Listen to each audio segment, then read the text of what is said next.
자, 이제 좀 휴식을 보냈습니까? 이제 이 시간이 이제 중간고사 여기까지입니다. 그죠? 중간고사 시험은 지금 강의하는 이 시간까지가 되겠습니다. 그래서 여러분들이 이 강의를 잘 요약하고, 그죠? 한 번 더 들어봐야 되겠죠. 그리고 여러분들이 그 과제를 다시 한번 보고 교과서를 쫙 보면은 많은 것들이 이제 이해가 될 거예요. 에, 앞 시간에도 얘기했지만 이제 과제가 있습니다. 이제 그 과제가 그죠?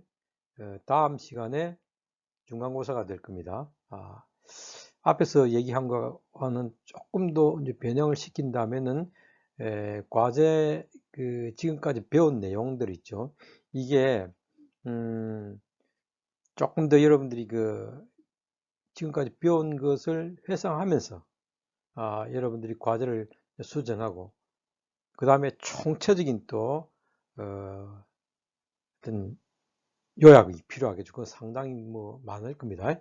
아직까지 지금 시험 문제를 정확하게 내가 내지 않았기 때문에 이거 맞추고 나서 될 겁니다. 그래서 앞 시간하고 조금 말이 달라질 수도 있어요. 어쨌든 여러분들이 달라졌지만은 그 맥락 안에서 지금 그 시험이 나올 테니까 그 시간 안에 꼭 여러분들이 참여를 해야지. 그렇지 않으면 F 학점 됩니다. 알겠습니까? 자, 일단 마치고 나서 다시 한번 과제를 꼭 보고. 자, 오늘 이 시간에 해야 될 것이 이제 뭐냐면은 7장이 되겠죠. 이제, 7장이 133페이지가 될 건데, 그래? 근데 이제, 전체 교과서는 아마 여기서 이제 7장 여기서 되겠죠. 제목이 뭡니까? 경제학에 깨어있는 시민이 있다. 이걸 이제 중심으로 해서, 공부를 할 겁니다. 이질적 행위자, 그 다음에 다양한 소비자, 성찰형 소비자. 이렇게 이제 갈 거예요. 자, 여기에서는 이제, 음, 자, 이게 지금 경제적, 이거는 지금 잘못된 거죠. 그게 아니고, 에, 이 사진은 좀 잘못됐습니다. 예, 안 고쳤네. 자, 에, 이 관련된 이제 인문학적 질문이 다시 133페이지입니다. 이제 이 시간부터 해야 될 그 인문학적 질문은 보편성에 지금 보편성에 관한 질문입니다. 앞에까지는 존재 양식이었죠. 인문학적 질문이 달라졌습니다. 보편성 이건 뭐냐? 인간은 모두 같은가? 이거 굉장히 뭐 다 아는 소리 같은데 과연 우리 인간은 같은가? 다른가? 다르다면 뭐가 다르며 같다면 어떻게 같은가? 그죠? 아주 상식적이고 우리에게 진부한 질문 같지만은 우리가 이 질문 안에 들어있는 진실을 밝혀내는 것, 그 통찰력을 발휘하는 것이 중요한데 이런 질문을 계속하고 또 답을 여러분들이 내려가면서 그냥 진부한 질문들에 대해서 앞으로 여러분들은 이걸 한번 붙잡고 새로 생각해 봐야겠다는 그런 이제 그 어떤 뭐랄까 문제의식을 가지게 되죠. 음. 자, 인간은 모두 같은가 이거예요. 자, 여기 대해서 주류 경제학인 신고전주의 경제학은 인간은 똑같다 보고 있습니다. 즉, 그 말은 첫째, 여러분과 내나 똑같다. 그 다음에 또 내가 독일에서 공부를 했는데 독일 사람들하고 우리 한국 사람들하고는 생각하는 것이나 모든 게 같다 이렇게 보는 거예요. 거기 비해서 이제 케인즈 경제학이나 그다음 제도 경제학을 비롯한 이 비주류 경제학에서는 인간은 같지 않다고 봅니다. 자, 보십시오. 인간은 모두 같은가 하는 동일한 인문학적 질문에 대해서 또 서로 다른 답이 나왔죠. 그러면서 경제학파가 달라진다고 했죠. 여기서 또 똑같은 과정이 발견되죠. 자, 그러면 비주류 경제학자들은 인간을 이질적 존재라고 보는 거죠. 신고전주의 경제학이 인간은 동질적이라고 봤지만은 이질적이라고 봤습니다. 여기서는 어떻게 다른가? 자, 기업을 봐라. 대기업하고 중소기업은 서로 다르지 않느냐? 예컨대 삼성이란 큰 대기업이 있는데 여기서 경영 전략이 나왔단 말이야. 그 경영 전략을 우리 동네에 있는 조그마한 그 어묵 공장, 그죠? 어묵 공장에 적용시키면 되겠는가 이 말이에요. 근데 신고전주의 경제학은 그렇게 생각합니다. 삼성에서 그 세워놓은 경영 전략을 우리 옆집에 있는 조그마한 어묵 공장이나 호떡 공장, 호떡집에 그대로 적용시키도 괜찮다는 겁니다. 왜? 기업은 전부 동질적이라고 봤기 때문에. 그러나 비주류 경제학은 그렇게 생각 안 합니다. 삼성과 같은 대기업은 기술 집약적이죠. 그 다음에 많은 것들이 현대화되어 있고, 그 다음에 세계화되어 있는 거예요. 국제적 기업이죠. 네, 그런데 우리가 알고 있는 그 뭐 호떡집이나 아니면 조그마한 그 어묵 공장 이런 거는요. 이 시장의 대상이 국제 시장이 아니라 조그마한 우리 뭐 부산, 뭐 울산 정도밖에 안 되겠죠. 그 다음에 아주 IT 기술을 장착한 그런 그 기업이 아니라 그냥 생산 기술, 범용적인 그죠? 아주 보편적인 보통의 그런 생산 기술을 사용하는 뭐 기껏해봤자 뭐 자원 집약적 기업이라든지 아니면은 노동 집약적 기업인데 어떻게 삼성의 전략을 여기다 적용시키면 이 기업이 과연 성공할 수 있겠느냐 이거죠. 자, 그 다음에 또 소비자도 그렇다는 거죠. 부유한 소비자도 있고 그 다음에 중산층도 있고 빈곤층도 있는데 이 사람들의 소비하는 방식이 서로 다르다는 겁니다. 부유층이 소비하는 거하고 아주 빈곤층이 소비하는 방식은 다르죠. 앞에서 봤지만 부유층은 막 과시 소비하겠죠. 그런데 빈곤층은 어떻게 하겠습니까? 과시할 수가 없어요. 그죠? 아주 아끼고 계산 철저하게 하는 이제 그야말로 빈곤층이야말로 가장 합리적으로 소비하는 사람들입니다. 이렇게 다르다는 겁니다. 또 기업도 뭐 노동 집약적 기업도 있고 기술 집약적 기업도 있는데 이 기업들을 전부 똑같이 생각하면 안 된다 하는 것이 비주류 경제학의 관점입니다. 다시 말씀드립니다. 인간은 모두 같은가 해서 신고전주의 경제학은 인간은 같다, 즉 동질적 존재라고 생각하고 비주류 경제학은 서로 다르다, 이질적 존재라고 생각한다는 겁니다. 이런 동일한 인문학적 질문에 대해서 서로 다른 답이 내려지면서 경제 모델이 달라지고 경제 정책이 달라진다. 똑같은 말이죠. 한승환 교수 그 얘기는 있죠. 그렇게 막 이 말 했다 저 말 했다 하지 않아요. 네, 동일한 주제를 가지고 계속 다르게 적용하는 겁니다. 이렇게 이제 하는 공부하는 방법을 배우면 다른 사람들한테도 여러분들이 이렇게 얘기를 하면 굉장히 그 알아듣기 쉬워할 거예요. 그러면서 여러분들을 이제 말 잘하고 생각이 깊은 사람으로 존중을 하겠죠. 그래서 이 안에 있는 내용만 요울로 하지 말고 교수님이 이렇게 설명하는 방식이 있죠. 공부하는 방법을 배워 가십시오. 그러면 내한테 수업 받는 의의가 있는 거예요. 나는 여러분들한테 모두가 공부 잘할 수 있게, 즉 이거 하나 더 외운다는 것보다도 공부하는 방법, 생각하는 방법을 가르치는 사람이라 생각하고 여러분들이 수업할 때 여기에 주목할 뿐만 아니라 시험을 칠 때도 그런 방식으로 이제 그 답안지를 쓰면 내가 좋은 점수를 주겠죠. 마이크 들있죠? 보면 되겠죠? 자, 그 다음에 이제 그 이질적 존재. 그래서 본성과, 즉, 인간의 본성은 이렇게 뭐, 여러분, 내나 동일한 본성이죠. 그러나 본성들이 여러 가지가 있다고 했죠. 이게 모두가 상호작용을 하게 되는 거죠. 그러니까 이제 다양한 본성과 다양한 맥락 때문에 인간은 서로 동질적이지 않고 이질적으로 되는 겁니다. 자, 그래서 신고전주의 경제학은 동질적 행위자, 비주류 경제학은 이질적 행위자. 그러다 보니까 신고전주의 경제학은 인간의 본성은 단일 본성이고 또 맥락 독립성, 즉 맥락으로부터 독립되어 있다고 보고 있죠. 여기 비해서 이제 비주류 경제학은 다중 본능을 가지고 있고 바로 맥락 종속성을 가지고 있는 거예요. 맥락이 종속되어 있기 때문에 뭐가 된다? 이질적 행위자가 된다. 이렇게 보고 있는 거죠. 자, 그 다음에 이제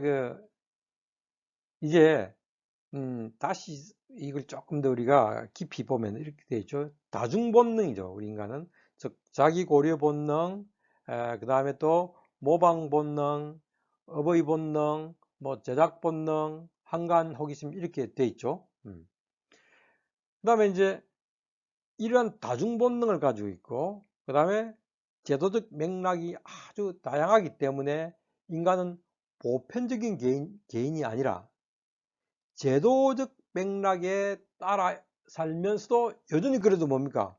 제도에 모두 종속되는 것이 아니라 제도 안에서도 나름대로 개체로서 자기 주체성을 가지게 됩니다. 왜? 바로 본능 때문에. 본능이 없는 인간이라면 그냥 제도에 함몰돼 가지고 똑같이 생각하겠죠. 그런데 인간은 또 이 제도 안에서도 나름 본능, 그지? 본유적인 생각하는 능력, 제작하는 능력 이런 걸 가지고 있기 때문에 또 개인으로서 한다는 거죠. 결국 이제 제도경제학은 어떤 제도적 개인을 새로운 행위자로서 등장시킵니다. 알겠습니까? 그러면 이제 제도적 개인은 결국 알고 보니까 신고전주의 경제학은 개인주의에 서 있다고 했죠. 이걸 우리는 방법론적 개인주의라고 불렀습니다.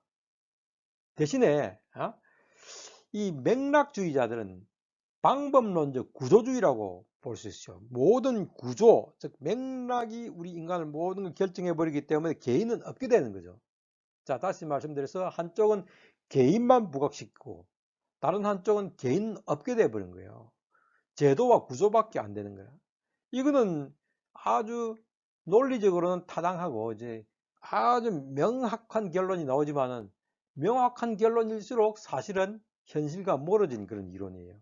그래서 우리는 여기서 절충을 취할 수밖에 없는데, 뭐 절충입니까? 방법론적 개인주의와 방법론적 구조주의의 어떤 절충을 취할 수밖에 없어요. 그 절충의 결과가 바로 제도적 개인입니다.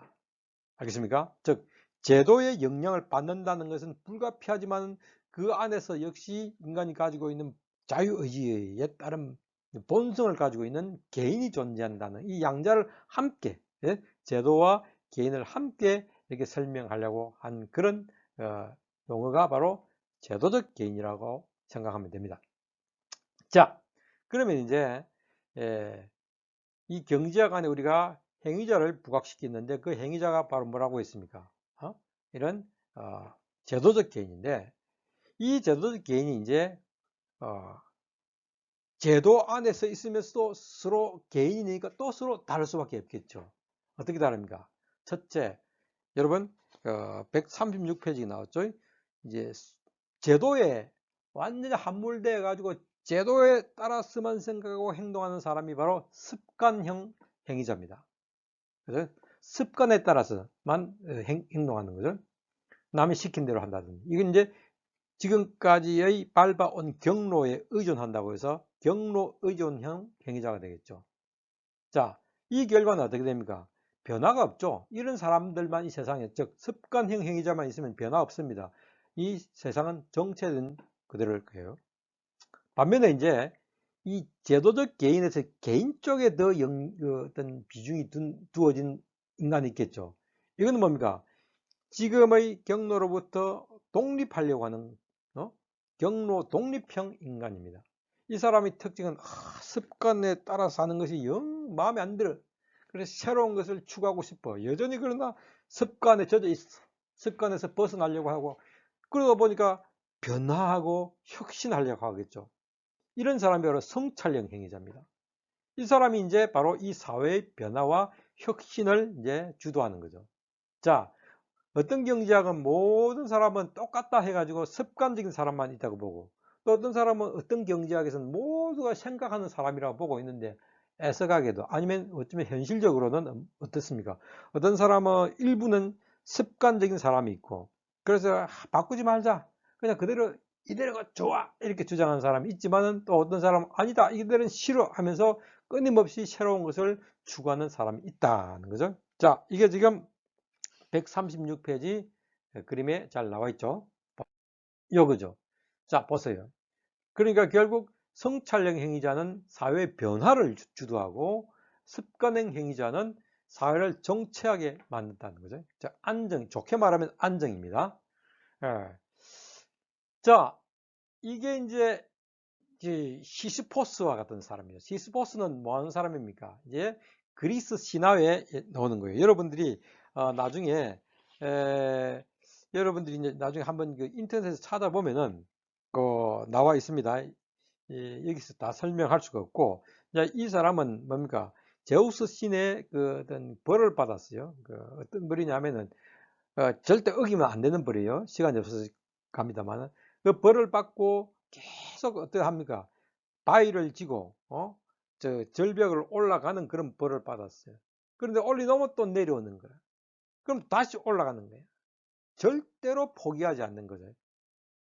변화를 갖다가 일으키려고 하는 사람. 그러나 올라가면 반드시 내려온다는 거. 모든 시도가에 대한 그 실패의 전망이 뚜렷함에도 불구하고 절대 지치지 않고 살아가는 이런 사람이 이제 시스포스형이라고 봐야 되겠죠. 네, 그런 사람도 있다는 겁니다. 자, 이질적입니다. 인간은. 자, 이제 이러한 여러분, 어, 이러한 이질적 행위자, 즉 경제 행위자는 하나의 동질적이지 않고 여러 가지 형태로 존재한다고 하는 지금까지의 논리를 이제 소비자에게 한번 적용시켜 보도록 하겠습니다. 즉, 소비자를 이제 분류를 해볼까요? 첫째, 이질적 소비자. 이제 아까 이질적 행위자인 것처럼 이제 이질적 소비자가 되겠죠? 자, 그래서 이제 이 이질적인 사람을 분류하기 위해서는 기준이 필요하다고 했죠. 아마 첫 시간에 얘기했을 거예요. 바로 학문을 분류할 때는 연구 대상을 기준으로 삼아야 된다고 했죠. 여기서 소비자를 분류하기 위해서는 기준이 필요한데 어떤 기준이냐? 이때 우리가 배운 이제 총체론을 반영하면 됩니다. 총체론은 다원론과 상호작용 피드백이 결합된 어떤 인과론적 방식이죠. 근데 이 중에서 우리가 다원론에 한번 집중해 봅시다. 다원론이라는 것은 원인이 한 가지가 아니라 여러 가지다 이 말이죠. 그래서 여기서는 두 가지 기준을 선택해서 소비자를 분류해 봅시다. 첫째가 경제적 기준입니다. 경제적 기준이라는 것은 바로 소득이죠. 얼마나 많이 버느냐. 그렇게 하니까 첫째 유한계급이 있고, 즉 앞에서 배웠죠. 돈 엄청나게 많은 부자, 놀고 먹는 부자가 있고, 그 다음에 중산층이 있고 저소득층. 보십시오.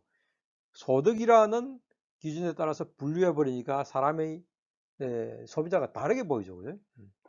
자, 이때 이제 이런 우리가 소득 수준에 따라서 이렇게 소비자를 분류하면은 뭐가 보입니까? 소득 수준에 따라서 소비하는 행동이 달라진다는 사실이 보이게 됩니다. 볼까요? 자, 먼저 여기 이제 있는 게 중산층을 이렇게 한번 구분해 봤습니다. 이게 이제 예비 중산층, 이게 한 10년 전 자료니까 조금 더 이제 소득이 더 올라가야 되겠죠. 예비 중산층이 소비 특성은 뭐냐면 고소득층 소비 스타일을 추구하는 거죠. 그러니까 모방 소비를 하려고 한다는 거죠. 전형적인 중산층은 가족과 자녀 중심의 소비, 굉장히 이제 소시민적인 소비를 한다는 거죠. 그다음 무관심형 중산층은 소비에 대한 관심이 낮고 습관적으로 그냥 지금까지 해왔던 방식으로 구매를 하는 거죠. 생계형 중산층은 가격에 아주 민감한 보수적인 소비를 하는 거죠. 즉, 그 말은 아주 용이 주도하게 소비한다는 거죠. 여기다 이제 아마 유한계급을 제일 위에다 추가하고, 그 다음에 빈곤층을 제일 아래 추가하면은 이제 좀 더 많은 전체 소비자를 우리가 이해할 수 있겠죠. 자, 이거는 뭡니까? 다시 말씀드려서 소득 수준에 따라서 소비자를 분류했습니다. 그 결과 소비 특성이 서로 다르다. 이질적이다. 그 다음에 이제 한 가지가 더 추가됩니다. 자, 기준이 두 개가 된다고 했어요. 이제 문화적 자본이라는 기준을 추가하도록 하겠습니다.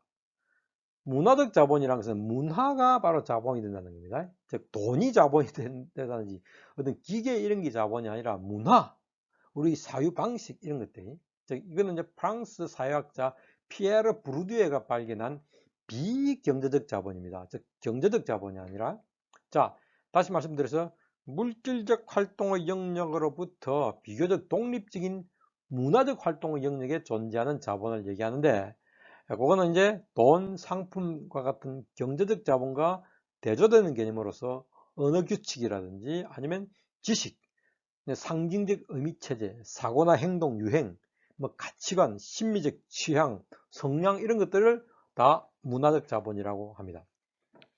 자, 이것이 하는 역할은 뭐겠습니까? 바로 뭐 예컨대 교육 수준이 높아지고 교양이 풍부하고 문화예술 감상 능력이 커지면 이제 문화적 자본의 규모도 커진다고 봐야 되겠죠.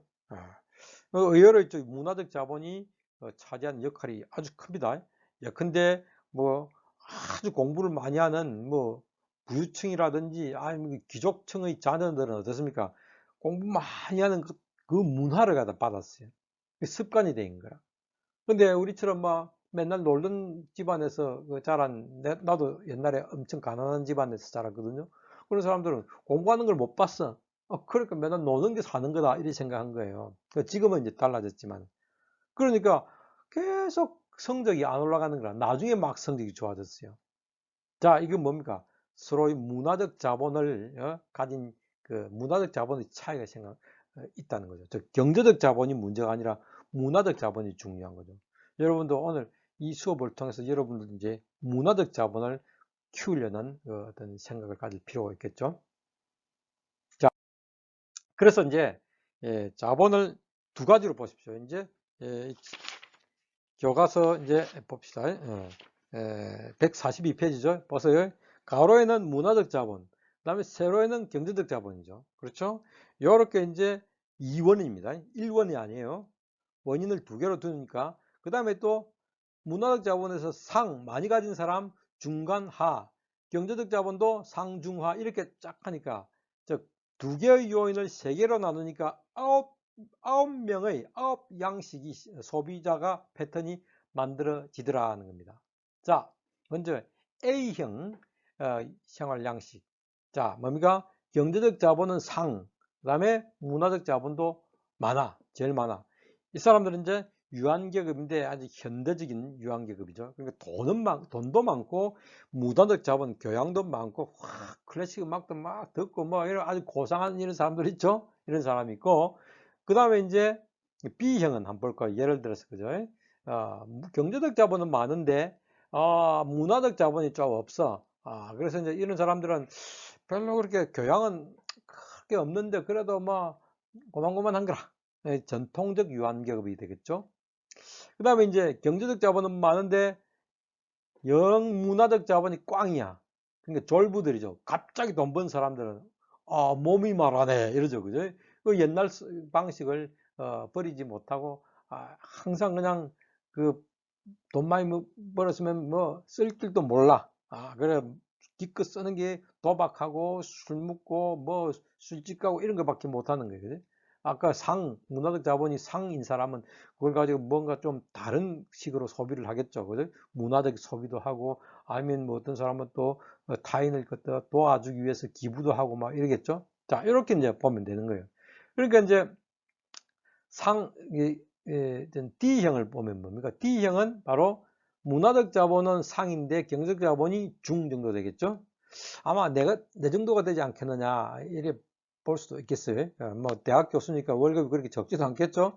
그런데 영산대 교수니까 월급이 엄청 많지도 않아요. 그런데도 이제 문화적으로 많은 것들을 이제 가지고 있으니까 우리가 그냥 뭐 D형 정도 안 되겠나, 이렇게 생각이 되겠죠? 그러면 이제 I형을 봅시다. I형은 뭡니까? 경제적 자본이 제일 밑에 있죠. 하. 그 다음에 문화적 자본도 하죠. 그러니까 가난하면서 뭐 별로 못 배운 이런 소비자들이 있겠죠. 뭐 문화적 자본이 이제 부족한 사람이죠. 어쩔 수 없는 거예요. 그죠? 참 안타까운 상황이죠. 이런 사람들은 이제 소비 방식이 합리적이야. 굉장히 아껴야 되는 거예요. 합리적 저소득층. 이렇게 볼 수 있겠죠. 그럼 E형을 한번 볼까? E형은 바로 뭡니까? 이 경제적 자본은 중간이고 문화적 자본은 한 중간이니까 아까 봤죠. 모방하려고 하는 거. 부자하고 탁 닮아가려고. 그리고 우리처럼 좀 가난한 사람하고는 야, 니하고는 안 놀아. 저 사람하고 닮아갈 거야. 이런 생각을 가득 찬 사람이 되겠죠. 모방형 중산층. 그 다음에 재밌는 거예요. 경제적 자본이 하이고 또 무단적 자본은 상인 사람이 있겠죠. 그러니까 청렴하고 많이 배우고 생각도 온전하고 한데 안 하는 사람들이 많죠. 그런 내 친구들 중에 공부 엄청 하고도 뭐 시간 강사하면서 힘들게 사는 그 친구들이 많아요. 그러나 생각 아주 올바르고 참 존경스러운 분들이 많죠. 자, 이렇게 보니까 여러 유형이 이제 보이죠? 제가 교과서에 이걸 이제 많이 적어 놨으니까 여러분들이 이제 한번 꼭 읽어봐야 됩니다. 자, 그래서 이제 하나씩 봅시다. 합리적 저소득층은 I였죠. 베벌렌형 소비자는 C죠. 과시 소비만 하는 거죠. 모방형 중산층 E형이었죠. 모방 소비만 하고. 가족형 소시민형은 막 공포 소비야. 이거 남이 눈치 볼까봐, 남이 내가 주목할까봐, 모른 척하고 따라해야, 막 이런 사람들이요. 그 다음에 습관형 저소득층은 H죠. 그 다음에 성찰형 소비. 이제 이게 오늘 하고 싶은 얘기예요. A형, 자, 교과서 보면 A형이죠. 그죠? 현대적 유한계급하고 D형, 가치지향형 중산층하고, 그 다음에, G형, 여기에, 요 부분, 요 파란 부분, 요 사람들이죠. 이 사람들은 이제 뭡니까? 이 경제적 수준에서 좀 차이가 난다 하더라도 아주 문화적 자본이 풍부하다 보니까 아주 가치지향적이고 윤리적 소비를 한다는 겁니다. 이 사람들이 바로 뭡니까? 이 아까 말한 그 성찰형 소비자에 해당하게 되겠죠. 다른 사람들은 전부 습관형 소비자입니다. 자, 이런 성찰형 소비자로 인해서 우리 인류는 지속 가능한 발전을 전망할 수 있습니다. 바로 제도 경제학이 발견한 새로운 행위자가 바로 이런 성찰형 소비자, 즉 다시 말해서 윤리적 소비자가 되겠죠. 자, 어떤 사람인가 한번 볼까요? 하나씩. 자, 이거 보십시오. 우리가 지금 패딩 옷 입고 있지 않습니까? 그죠? 오리 패딩인데 이 오리를 갖다가 수십 마리를 잡아 이 털을 다 뽑아야 얘 얼마나 이제 고통스러워요. 그러면서 우리는 따뜻하게 산다는 거예요. 이게 과연 우리가 성찰하는 제대로 된 생각을 가지고 있는 소비자로서 이런 소비에 우리가 탐닉하고 아무 생각 없이 따뜻하다 하기 때문에 인간에게만 좋기 때문에 이걸 아무 생각 없이 입어야 할까? 여기에 대해서 성찰하는 소비자들이 있다는 겁니다. 많죠, 요즘은. 옛날에는 그런 생각이 없었어요. 자, 또 이런 사람도 있겠죠. 이거 보세요. 우리 치킨 많이 먹죠. 맛있죠. 그런데 이 치킨을 갖다가 만들기 위해서 수백 마리, 수천 마리를 한 공장 사육을 합니다. 그러니까 전염병도 엄청 많이 발생하겠죠. 그때 이제 전염병이 발생하니까 전부 막 도살시키고 하지 않습니까? 이제 공장 사육 때문에 그래요. 왜 공장 사육을 합니까? 우리가 너무 많이 먹는 거야. 너무 많이 먹는 거야. 이제 그러다 보니 이 많은 동물들이 이렇게 처참하게 이제 죽어가야 된다. 과연 우리가 이렇게 소비하는 것이 바람직할까? 한번 생각해 보자는 거죠. 바로 이런 성찰형 소비자들은, 즉 윤리적 소비를 하는 사람들은 여기에 대해서 한번 고민하고 좀 더 깊이 생각하는 사람들이다고 보면 되겠죠. 마지막으로 보십시오. 우리가 지금 많은 것을 소비하고 나니까 뭐가 나옵니까? 소비하기 위해서 많은 걸 만들겠죠. 그러면은 석유라든지 석탄, 화석연료, 그 다음에 그 원자력 이 많은 거 쓰면서 지구가 따뜻해집니다. 이걸 글로벌 워밍, 즉 지구 온난화 현상이에요. 이 결과 지금 지구가 너무 더워져 가지고 북극과 남극에 있는 빙하가 다 지금 녹아버렸어요. 지금 요놈들이 곰이 살 수가 없는 거예요. 그래서 이 곰이 한 마리 죽는 것은 큰 문제지만은, 그러나 이게 전부 생태계하고 연결되어 있어서 결국 그 결과는 부메랑이 되어서 우리에게 돌아올 거예요. 우리 지구는 멸망하고 갈 것입니다. 그러면 여러분까지는 잘 살 수 있지만은 여러분들이 자녀들은 이제 어떻게 삽니까? 우리가 이기적으로 생각하면 안 되겠죠. 즉, 현재 나의 이웃을 생각할 뿐만 아니라 다음의 이웃, 내 자식들의 어떤 보금자리인 지구도 우리가 함께 생각하는 그런 소비를 해야 된다고 생각하는 사람들이 바로 윤리적 소비를 하는 사람들이고, 이런 사람들이 바로 성찰형 그런 소비자라는 겁니다. 이런 성찰형 소비자 때문에 그나마 우리 사회가 이 정도로 버텨왔지 습관형 소비자만 있었더라면 아마 100년 전에 이 사회는 망했을지도 모릅니다. 자, 오늘 배운 것은 뭡니까?